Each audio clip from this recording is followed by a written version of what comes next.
ভগবান কি কোথাও বলেছে মা যে আমাকে সেবা দিতে গেলে রাজভোগ দরকার? কোথাও কি লেখা আছে সোনার থালায় খেতে দিতে হবে? কত বড় দয়াল দেখুন। আমরা খেতে গেলে আমাদের অনেক রকম সুব্যবস্থা থাকে, তাই না? ডাইনিং টেবিল হবে, ওপরে একটা ঝাড়বাতি থাকবে, ফুলের টব থাকবে, পাশে সুন্দর করে মিউজিক হবে, তবে খেতে ভালো লাগবে, তাই না মা? কিন্তু যিনি বিশ্ব ব্রহ্মাণ্ডের মালিক তিনি খান কিসে? মাটির মালসায়। নিতাই গৌর হরি বল। তা দেখেও আমাদের শিক্ষা হলো না গো। ভগবান বলেনি আমাকে অমৃত দাও, ক্ষীর স্বর্ণনি মাখন দাও, তুমি যেমন পারবে তেমনটি দাও, তাতেই আমি খুশি, আমার আর কিছু চাই না। ভিখারিকে বলছে ভিখারি রে, দাঁড়ে দাঁড়ে ভিক্ষা করে যা পাস আমি তাতে খুশি। আমাদের খেতে গেলে কত সমস্যা, মোটা চাল খেলে সহ্য হবে না, সরু চাল দরকার। আর দাঁড়ে দাঁড়ে ভিক্ষা করে 5 রকম চাল একসঙ্গে করে রান্না করে খেয়ে দেখেছেন কেমন লাগে? ভগবান সেবা করে। এখান থেকে জানতে হবে মা, বুঝতে হবে জীবনে সব কিছুরই দরকার, প্রয়োজন। সুখে থাকবো, ভালো থাকবো, এটাই কামনা করি আমরা। হে ভগবান, ধনং দেহি, পুত্রং দেহি, যশং দেহি, রূপং দেহি, বিদ্যাং দেহি, শুধু দেহি দেহি দেহি, শুধু দিয়ে যাও। দেওয়ার বেলায় নকুল দানা, খেলেও নকুল দানা, না খেলেও নকুল দানা। আবার যদি 100 থেকে 200 গ্রামের বেশি যদি খরচ হয়ে যায়, বাড়ির কর্তামশাই বলে বসে একটু কম করে দিতে পারো না? এত তাড়াতাড়ি শেষ হয়ে গেল। দুটো নকুল দানা 24 ঘন্টায় ভগবানের জন্য বরাদ্দ, যিনি ঘরের কোণে বসে থাকে আপনার সংসারটাকে যে রক্ষা করে। বাড়ি থেকে যখন আপনারা কোথাও বেরিয়ে যান, যাওয়ার কালে প্রণাম ঠুকে যান আর বলেন হে প্রভু তোমার সংসার তুমি দেখো, এই বলে চলে যান। 5 দিন পরে যখন ফিরে আসেন, মনে একবারও হয় না যে আমার ঘরটাকে রক্ষা করছে, কোনায় কোনায় বসে তার জন্য দুটো রসগোল্লা নিয়ে যায়। অত সহজ নয় মা, ভক্ত বললেই ভক্ত হওয়া যায় না। অর্জুন এত বড় ভক্ত যে রথের মাঝখানে বসে আর রথটা চালাচ্ছেন অনাদি আদি গোবিন্দ। এত বড় ভক্ত হয়ে যে অর্জুন গোবিন্দকে চিনতে পারলেন না, যার চরণে গঙ্গা যমুনা সরস্বতী ত্রিবেণী বিরাজমান, তার চরণ না ধরে অর্জুন গেল পাপ খণ্ডনের জন্য গঙ্গা স্নান করতে।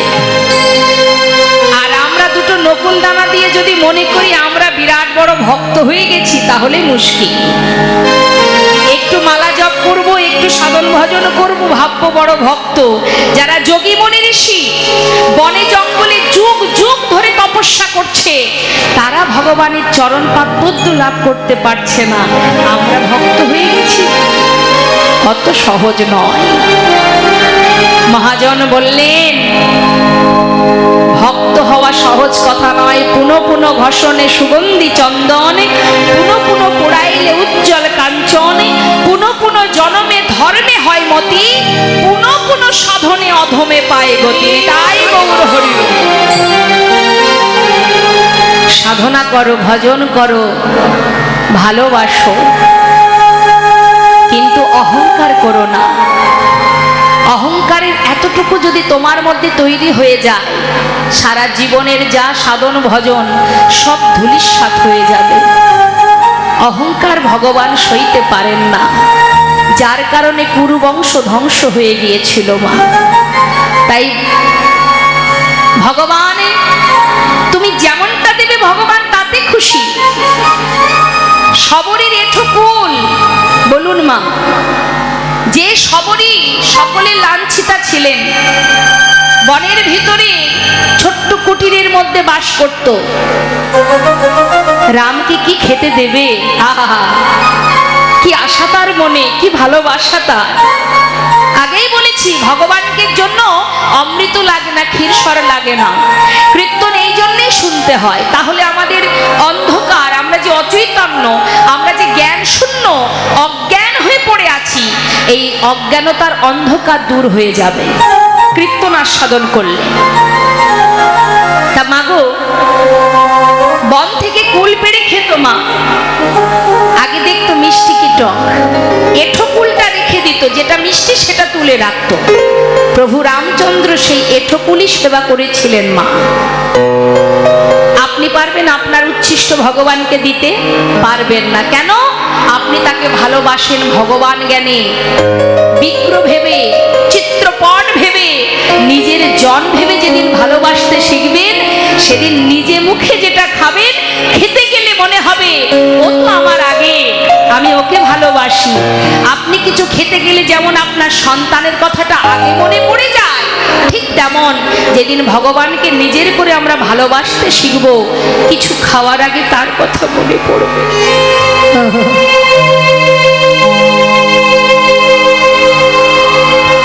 ঠিক এইভাবে ভালোবাসতে হবে।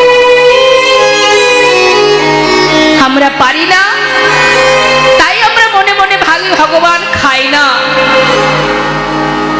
খাই আমরা, ভগবান খায় না। অনেকে দেখবেন বোকার মতো বলে ভগবান তো খায় না, খাবো তো আমরা। যারা জানে না, বোঝে না, তারাই বলে। মা যশোমতীর কোলে ক্ষীরসর ননি মাখন সেবা করতেন গোবিন্দ, তিনি তো ভগবান। মা পারতেন খাওয়াতে, আমরা পারি না। আমরা মাতা যশোমতী হতে পারিনি, তাই আমাদের হাতে খাই না। ব্রজগোপীরা রাসমঞ্চে গোবিন্দকে নৃত্য করিয়েছিলেন, যেভাবে নাচিয়েছিলেন গোবিন্দ সেইভাবে নেচেছিল, তারা নাচাতে পেরেছে। ভগবান বললেন, ভক্ত যেভাবে ঘোরায় আমি সেইভাবে ঘুরি, কিন্তু আমরা তাকে ঘোরাতে পারি না, তাই সে ঘোরে না। এটা জানতে হবে।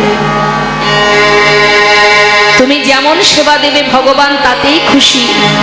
সে যে আর কিছু চাই না, মাত্র দুপুরটা বাড়ি। তার প্রমাণ আপনারা অনেকেই জানেন। একদিন দেবর্ষি নারদই এই প্রমাণটা দিয়ে গেছেন আমাদের জীবের জন্য। ভগবানকে জিজ্ঞাসা করেছিলেন, হে দয়াময়, জগতের জীব আলা ভোলা, না আছে ভজন সাধন, না আছে তাদের ভগবানের প্রতি রতি ভক্তি মুক্তি, কিচ্ছু নেই। তারা সেবা জানে না, ভালোবাসতে জানে না, কিভাবে তোমার কৃপা লাভ করবে? ভগবান বলে, কিচ্ছু করতে হবে না। শুধুমাত্র যদি একটা ফুল দিয়ে কোনো জীব আমাকে ডাকার মতো ডাকতে পারে, তার জন্য মন্ত্রতন্ত্রের প্রয়োজন হয় না। আমি তার ডাকে সাড়া দেব, আমি তাতেই খুশি। কেউ যদি আমাকে একটা ফুল দিয়ে ডাকে। দেবর্ষি নারদ আবার বললেন, প্রভু যদি ফুল না থাকে? ভগবান বললেন, তাহলে তুলসী পত্র দিয়ে আমাকে যদি ডাকে, আমি তাতেই সন্তুষ্ট, তাতেই সাড়া দেব। আচ্ছা দয়াময়, যদি তুলসী পাতাও না থাকে? ভগবান বললেন, তাহলে এক গণ্ডুষ গঙ্গা জল, এক গণ্ডুষ গঙ্গা জল দিয়ে যদি ডাকার মতো ডাকতে পারে, আমি তার ডাকে সাড়া দেব।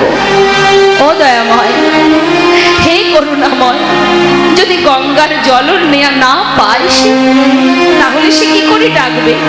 প্রভু বললেন, কোনো দুঃখ নেই, জাগতিক জগতের কোনো কিছুরই আমার প্রয়োজন নেই।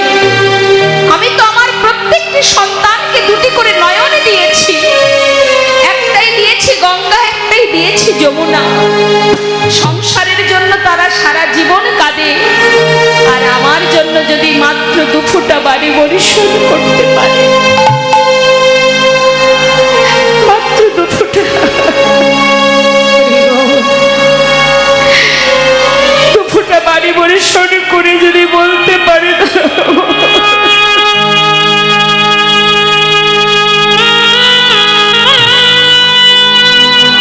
জয় গৌর হরে হরি বল। প্রভু বললেন, দুফোঁটা বাড়ি বরিশন করে যদি কেউ ডাকে, আমি যুগে যুগে সেই ভক্ত চরণে দাস হয়ে পড়ে থাকি।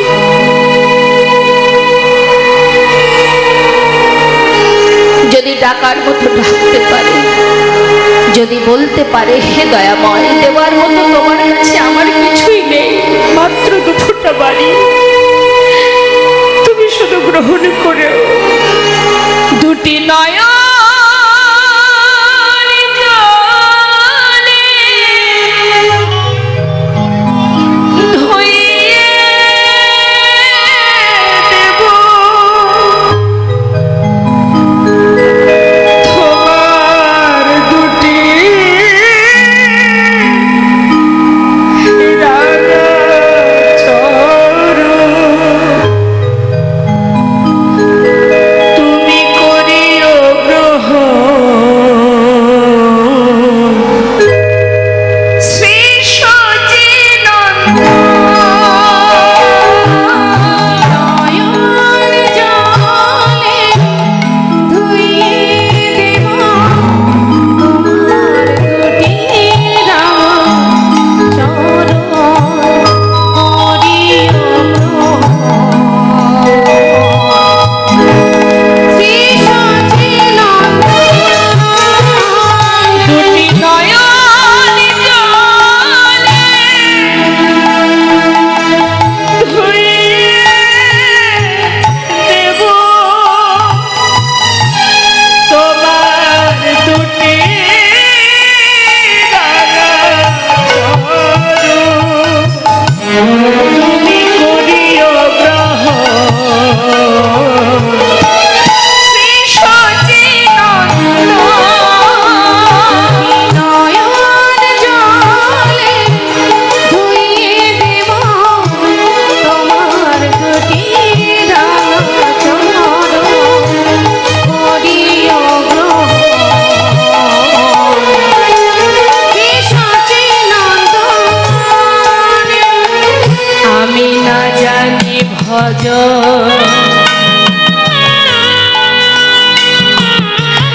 না জানি পুজো আমি না জানি ভজ না জানি পূজ কোন গুণে পাবো ও রাঙা চরণ। আমি না জানি ভজ আরে না জানি পূজ কোন গুণে পাব ও দুটি চরণ। দুটি নয়নে জল বহে